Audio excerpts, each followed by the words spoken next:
I spent most of my young life saying, I want a lightsaber, really bad. After reading Great Peril, nah bro, I want Amarachius. Don't tempt me to show you what I can do by speaking your name and making an effort, mortal. Suffice to say, you could not comprehend the kind of power I have at my command.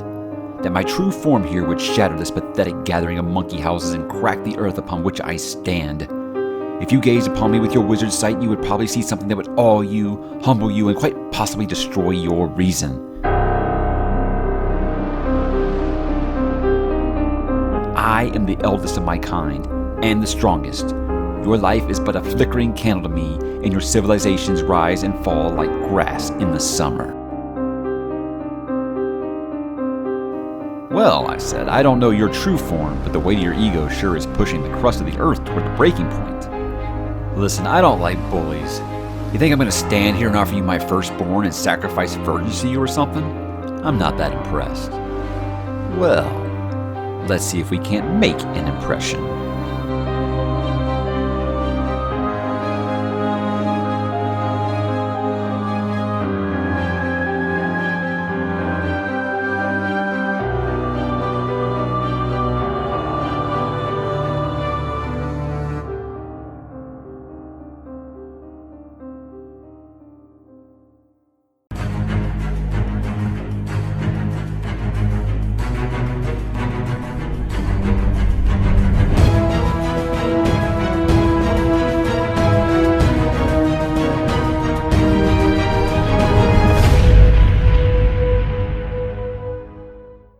Hey, what's up, bookworms and Dresden fans? Mike here to talk more Dresden Files. Yes, I am 3 in now, but today we're going to be talking about Grave Peril by Jim Butcher. If you don't know, this is the 3rd book in a 15-book series, about to be 16-book series.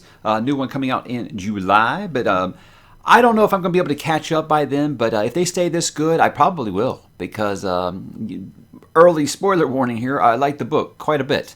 I read this on my vacation I'm in beautiful, beautiful Ocho Rios, Jamaica, and I'm reading a book because it was that good. Also, guys, I don't know if you've ever been on a cruise. There's a lot of just kind of sitting around and stuff, so it isn't really about the destination as much as it is the journey. Kind of like Brandon Sanderson, right? Hey, I really wanted to talk about this, but I wanted to let you know first that something I have decided to do with these long-running series is I'm going to sadly talk about some spoilers. If you aren't into that, I do apologize, but I feel like when it's a long-running series, I feel like I've kind of got to talk about some spoilers, or else I'm just repeating the same thing over and over again. So when it's a first or second book in a new series, yes, I will do non-spoiler, try to get more people interested in reading or whatever. But when it comes into something that's book 3 of a 15-book series, you're either in or out at this point, I think. And so I'm going to have to be talking some spoilers in this. It isn't going to be straight just like going through the dialogue and kind of dissecting that or whatnot, but I will be talking about some big events that happen in this book. So if you want a non-spoiler review, here's what it is. Harry is going to get into some mess with some vampires, and yes, you should read the book. I'm not really good at the non-spoiler stuff. I've talked about that before. I try to do it more to get to sell some people on some books.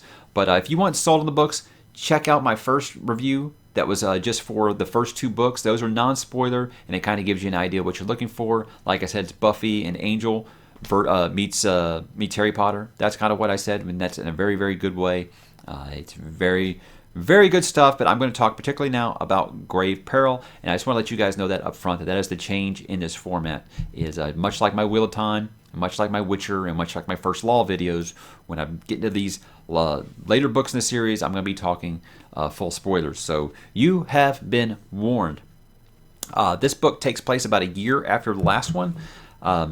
You're introduced right away to Michael Carpenter, and this is a Knight of the Cross, and he has this really awesome sword that I talked about in the intro called Amarachius. And holy man, obviously, basically like a Templar knight. And you don't really understand where this guy's came from. It's just Harry's working with him on something right now. But immediately, I like the guy.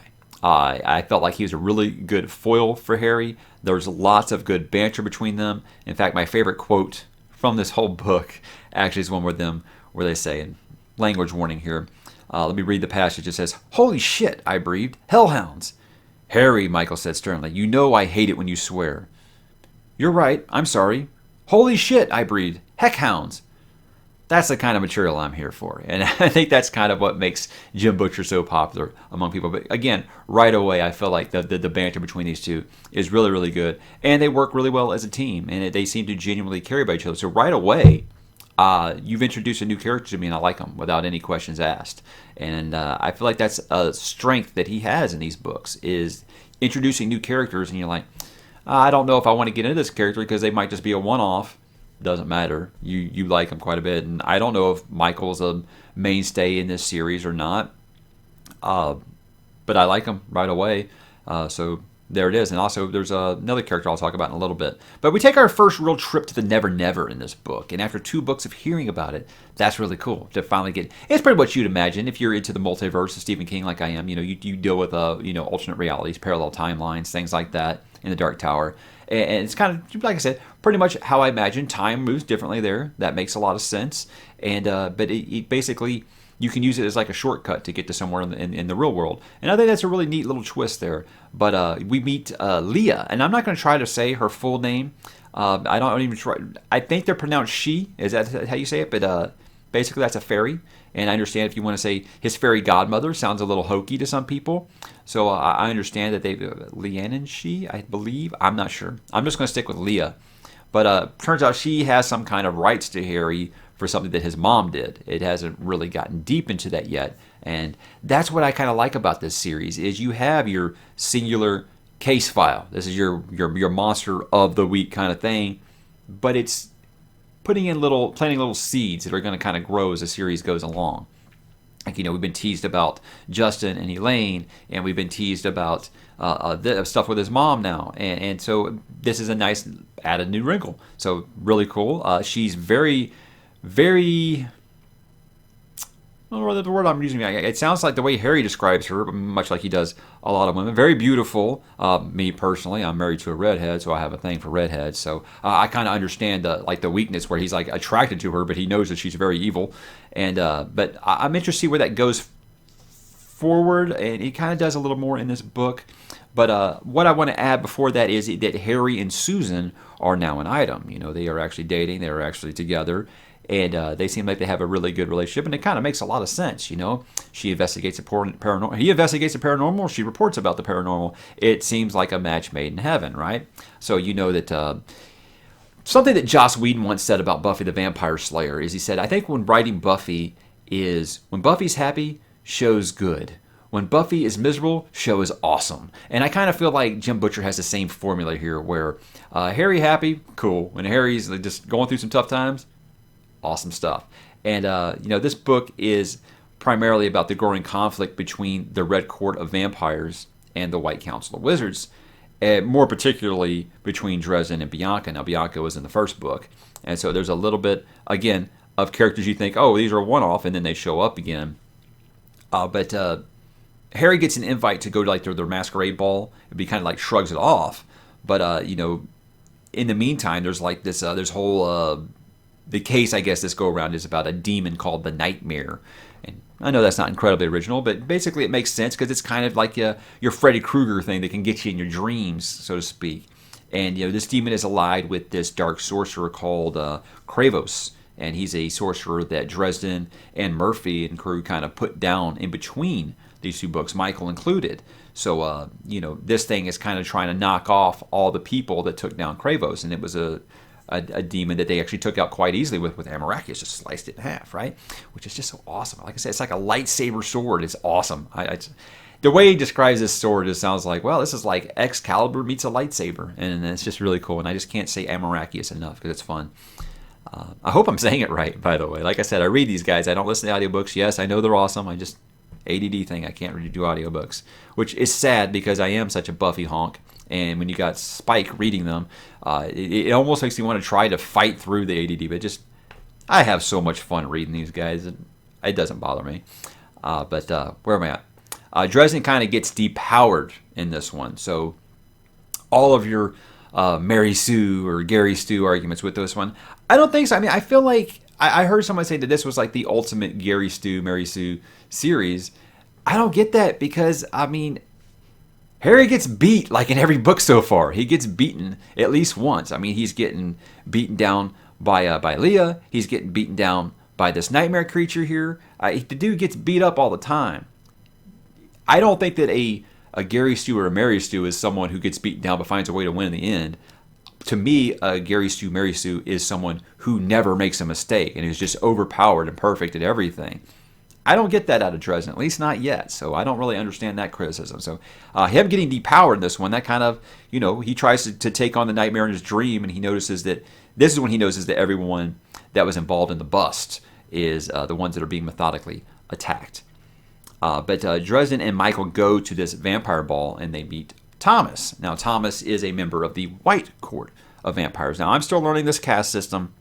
I'm not really sure how it goes, but I do know that apparently he is like the least favorite son. So basically, he's just like, someone like a vice president. You just send him off to like funerals and stuff like that.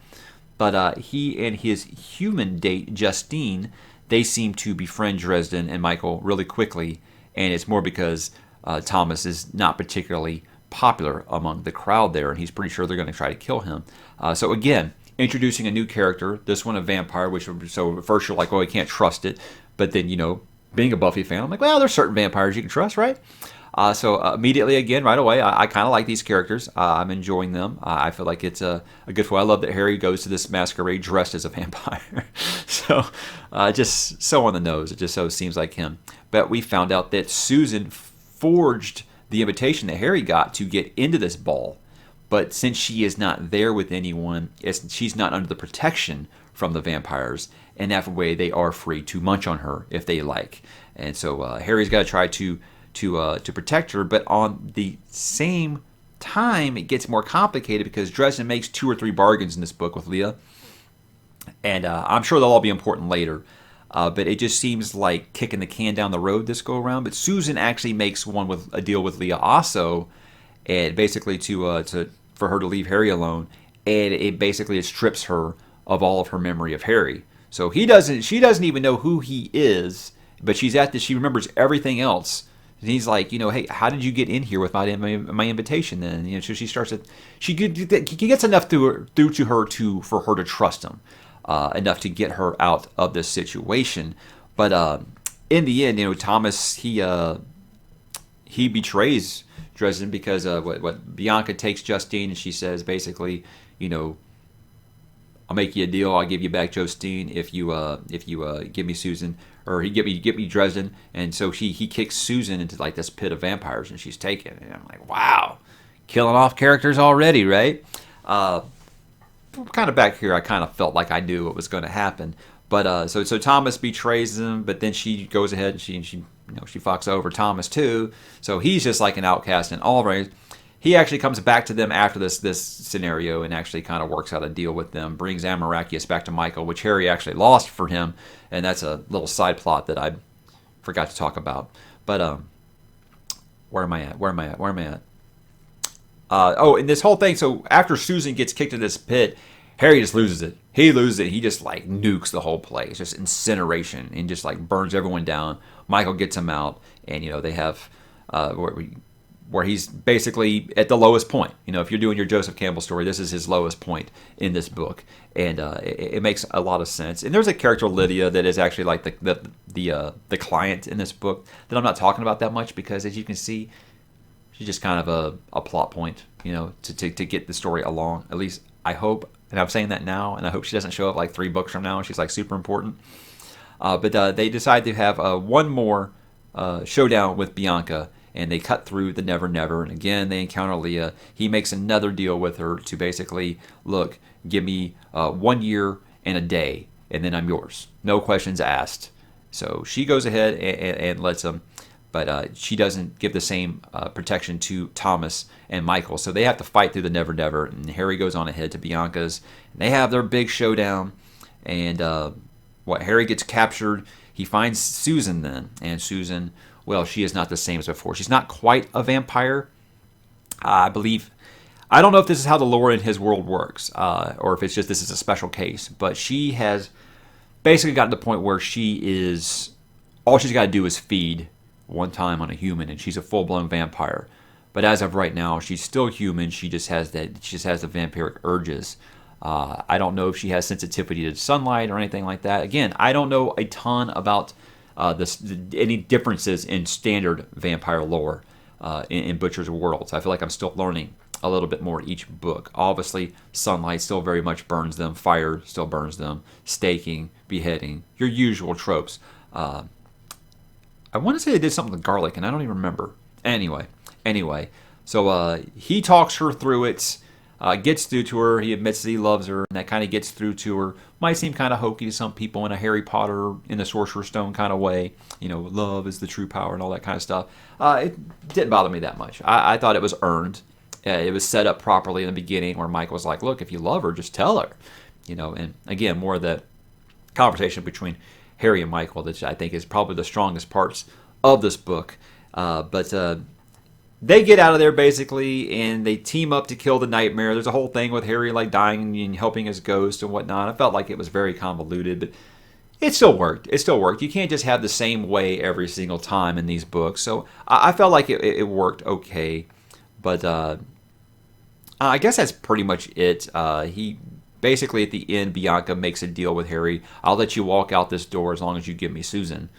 And if you don't, it's going to be a war between us and the White Council. And of course, he refuses. And they say there is going to be a war now. So Harry has started a war, and he's already not the most popular guy in the White Council. And I'll go ahead and tell you now, I'm about 100 pages into Summer Night now, and that's kind of what's going on in that book, is about this war that he started, and if he should be, tried for it or not. That's where I'm at right now. But the book ends with him finding Susan, and she's, she doesn't want to be bothered. He asks her to marry him. She says no, and she just kind of disappears. And that's just kind of where it ends. And I just gotta say, I read this in about a day and a half on the boat ride. Very much like the first two, very easy to read. And something I hear a lot is people say, "Oh, they're quick, easy reads," and I think they get misconstrued as that they're simple. I don't think that they're simple books. They're just good page turners. He doesn't bog you down with tons of lore and tons of world building. He just gets to the point. So I feel like it's the meat and potatoes without all the side courses to get there. So if that is your type of thing, obviously this is the kind of book that you're into. You're going to have as good of a time with it as I've been having. Obviously, if I'm already on Summer Night, I'm enjoying it. As far as if I'll be able to get them all done before July, maybe, unless they just all of a sudden get really thick somehow.